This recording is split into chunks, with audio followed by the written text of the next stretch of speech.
ətraf mühit və son illər ərzində xüsusən rəqəmsallaşma, süni intellekt, avtomatlaşdırma ilə bağlı dünyada bir çox işlər görülür və əlbəttə ki, bizim üçün çox önəmlidir ki, sığorta sektoru bu işlərdə geridə qalmasın, hətta səsləndiyi kimi daha proaktiv olub, daha sürətlə inkişaf etsin. Və burada belə bir kitabın nəşr olunması əlbəttə ki, bizim sektor üçün çox böyük bir dəstəkdir.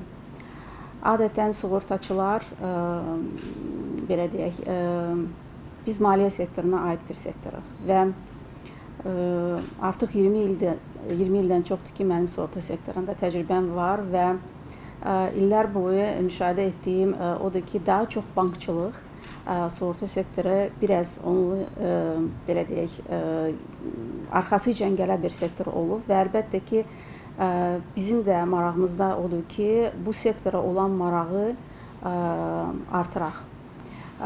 Orxan bəy çox gözəl bir sözlər istifadə elədi cavanlar haqqında, tələbələr haqqında.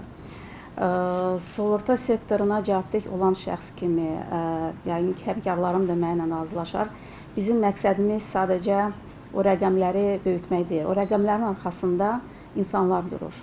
Bizim əsas aktivimiz bizim əməkdaşlardır, bizim işçilərdir və əlbəttə ki, bizim üçün çox vacib odur ki, maksimum bu sektora cavanların diqqətini cəlb edək. Müxtəlif yollarla biz buna çalışırıq, nail olaq və müxtəlif universitetlərlə biz əməkdaşlıq edirik.